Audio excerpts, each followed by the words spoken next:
actually do an episode of an anime I should have been watching yesterday.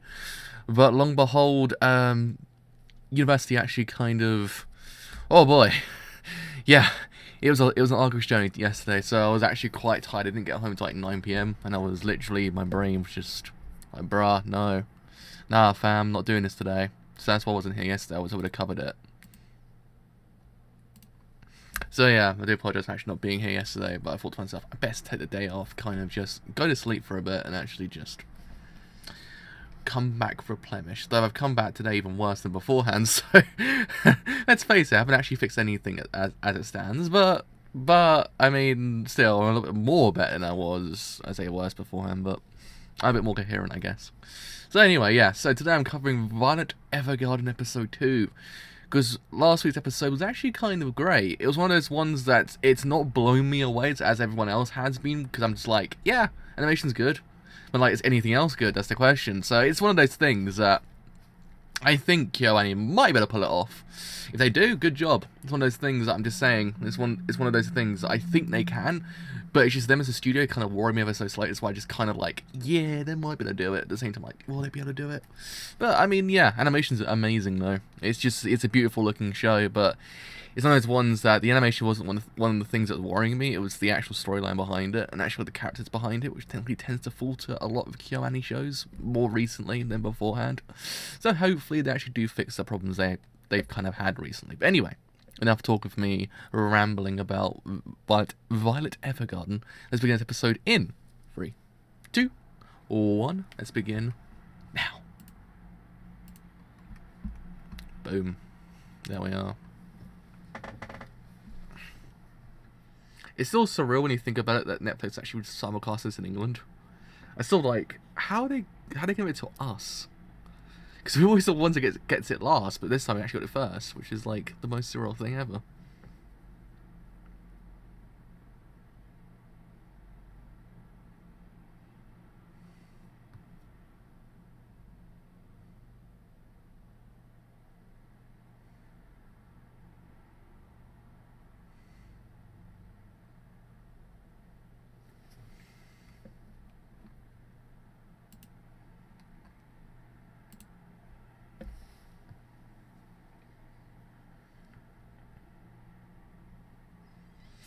I actually thought for a second now, I was like, why doesn't it, why? I thought, I got English dub on, because my brain just went, wait a minute, the English dub was on. I was like, why did Netflix randomly just put English dub on?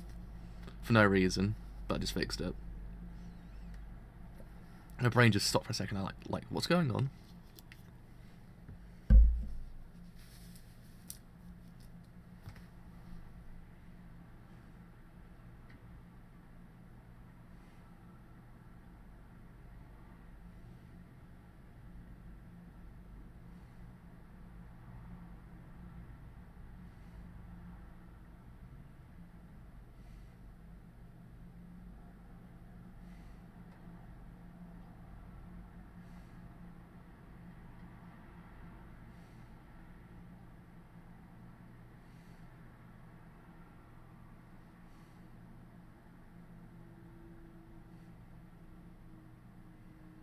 I actually can't believe it's actually subdued Dio Brando.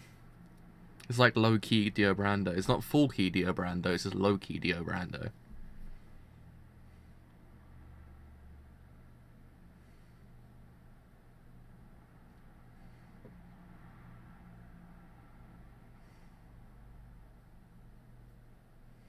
Yeah, I didn't have it beforehand. I was like, wait, what's going on here? I was like, do I have English dub on? And it was. I was like, oh, what do you know? I never knew that Netflix actually randomly just puts English dub on without your actual kind of knowledge. Unless you actually watch the episode, like, oh. Because I always thought it goes to the Japanese first and you change it afterwards. But no, it's actually the other way around.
I mean, it does still kind of retain what the Kyoani look, if you get what I mean.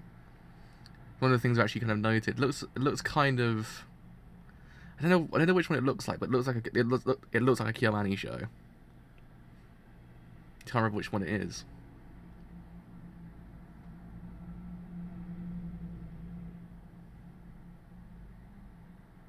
It might be Beyond the Boundary, actually, the more I think about it.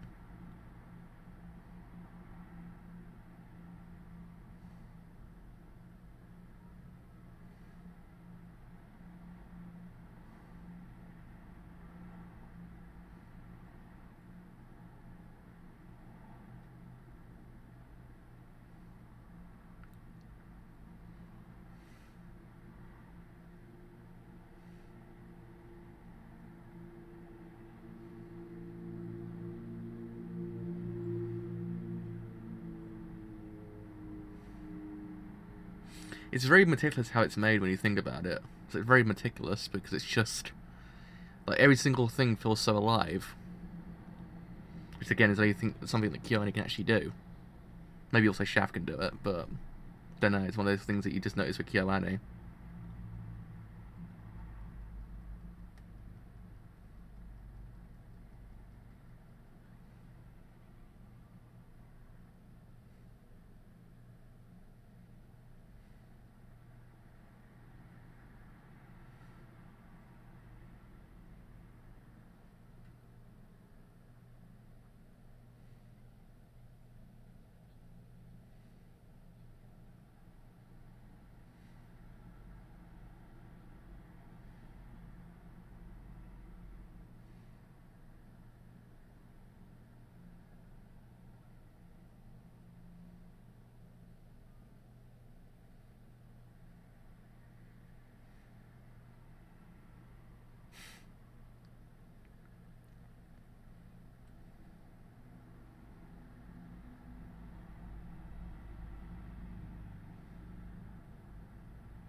It is subdued Dio Brando. It's just like low-key Dio. It's low-key Dio. Can you even get low-key Dio? That's the question. It's low-key Dio. Is that even a thing? I want it to be. I think it is. Well, now it is.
Actually, I think Dio's voice actor is actually in quite a lot of shows this season, if I'm correctly.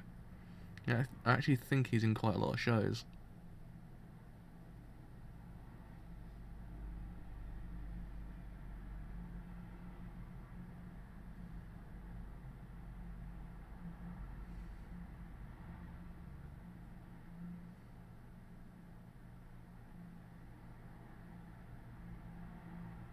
Oh. Oh.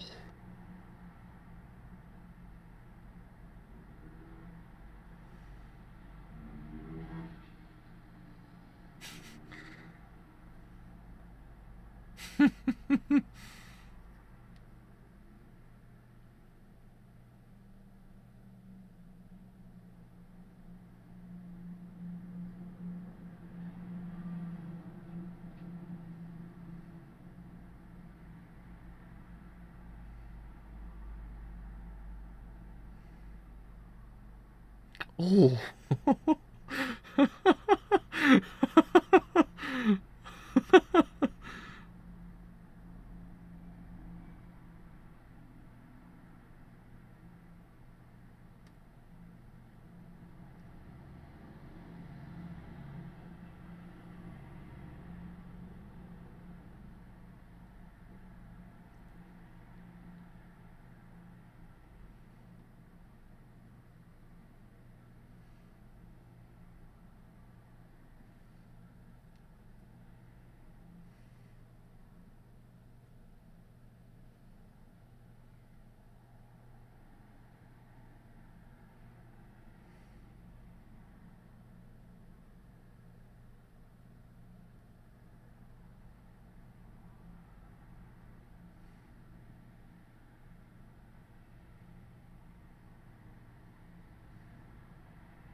Oh man, okay.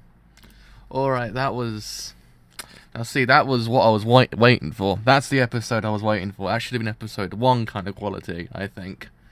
Because by God, did Kyoani actually do something in that episode. And that was absolutely outstanding.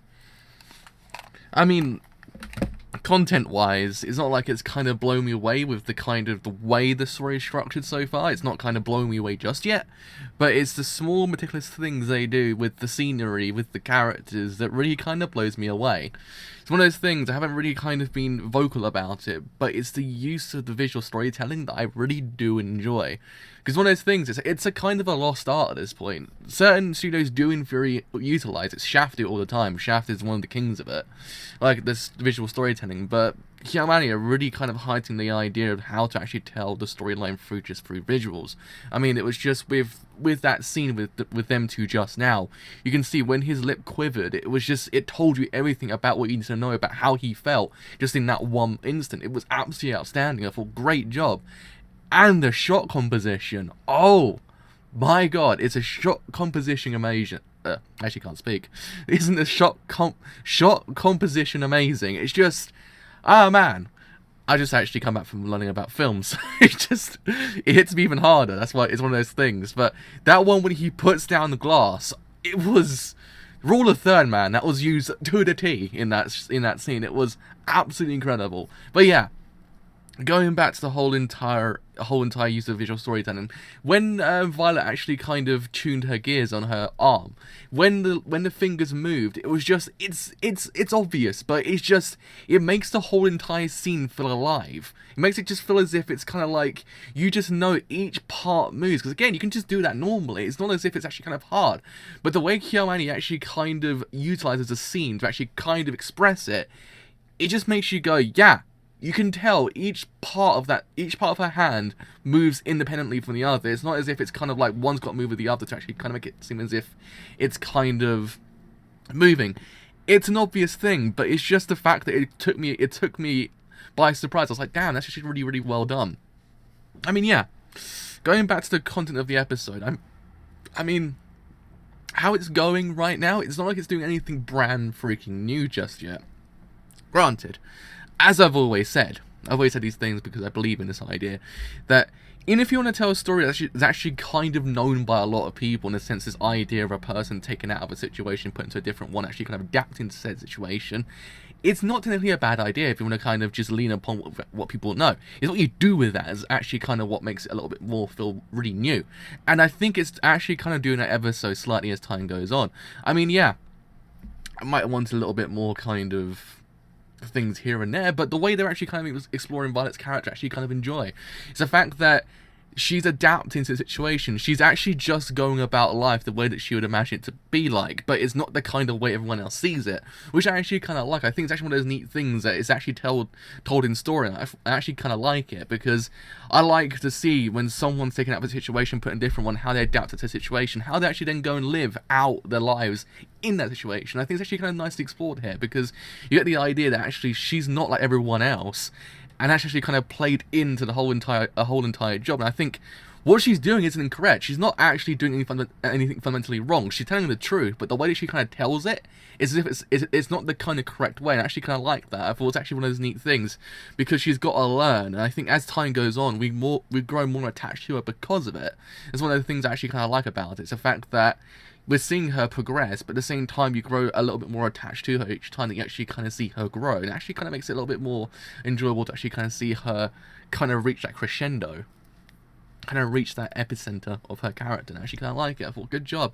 I mean, one of the standout characters in the episode, which I didn't think would actually take me by surprise, was as much as it did, it was Erica's character, because Erica at the beginning, even supporting cast, do technically fit into an archetypal character, not as if it's kind of brand new, but Erica's kind of character just grew as the episode went on. It was one of those ones that at first you're like, oh god, it's one of those characters, it's one of the Kyoani characters. You're like, okay, I've seen this before. It's not as if it's actually kind of new.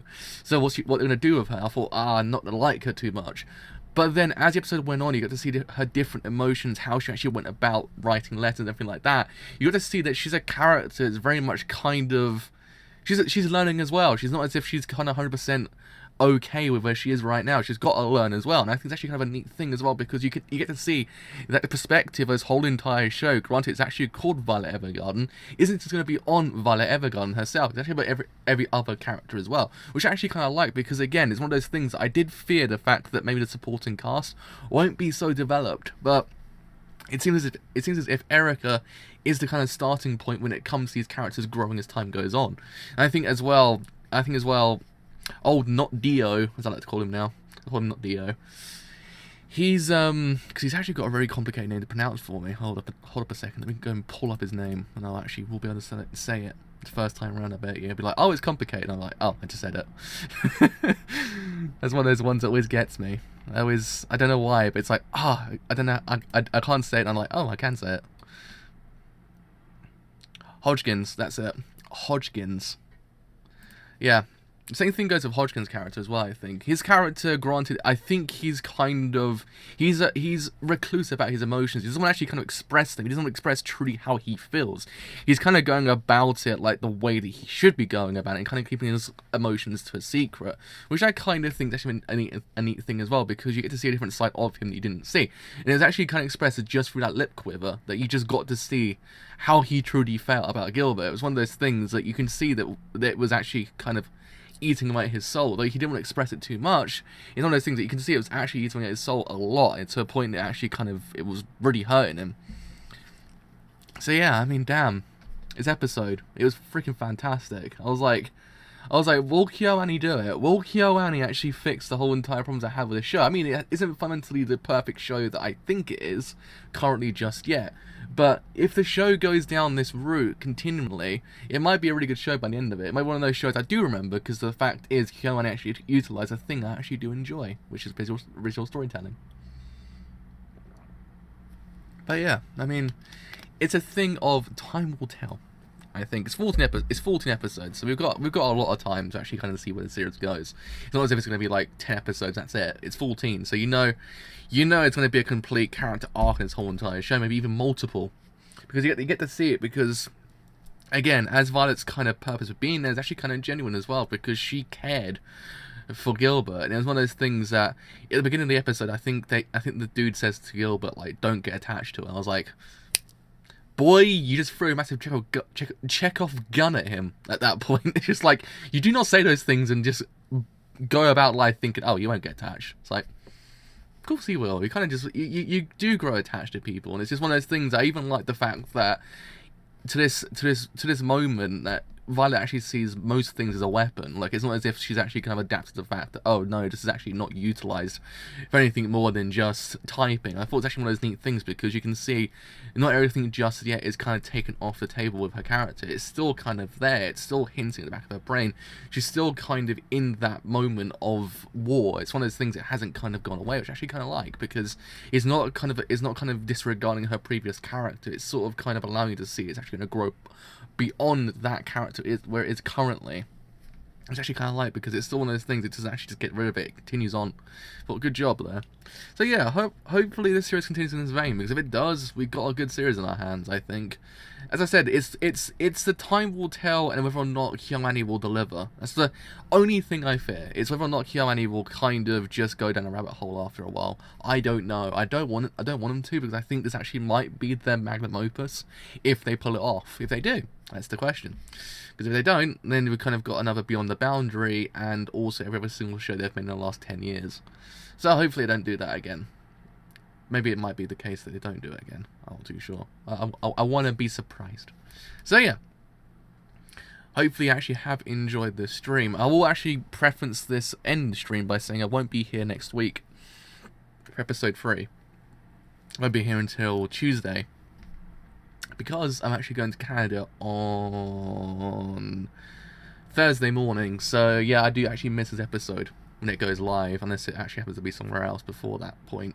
But I don't think I'll be able to see it before that point, so I'll probably cover it on the Tuesday when I come back. So yeah, anything beyond Thursday's next week thing, I won't be able to cover. So Songatsu,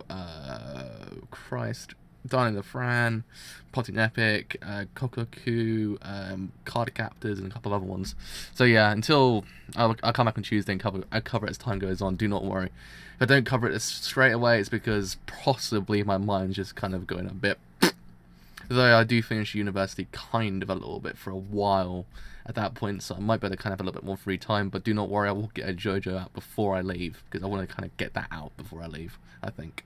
So yeah, hope you actually have enjoyed this stream. If you have, on Twitch, then do leave a follow, because indeed, it does me quite a bit. If you have enjoyed what I do here on YouTube, and you want to leave a like, then do leave a like, because indeed, it does me quite a bit. If you have enjoyed what I do here, and you want to stay a little bit longer, then do leave a sub, because indeed it does take quite a bit. Once again, I do apologise for being late. It'd be one of those things that Thursdays will be either I can cover it because I'm actually not physically about to pass out, or I will probably cover it a day later or when I can, because certainly Thursday and Friday is kind of one of those days that I either am conscious or not, because I get home quite late on a Thursday. Friday I get home about 6 o'clock in the evening, which I'm semi-conscious, but my brain's kind of like, bro, you might want to calm down a bit here, fam. So it's one of those things. It's happened always throughout the whole entirety of these seasons that I've always had trouble with Thursday and Friday. Monday, Tuesday, not so much. Wednesday is kind of one of those ones I just pass out for a bit and wake up. I'm like, oh, I'm all right now. But Thursday and Fridays, it's not a good days. So anyway, until later, which I'm possibly not going to cover another show, not too sure. It depends on whether or not I don't pass out in the meantime. So yeah, I will see you guys later. Until then, bye for now.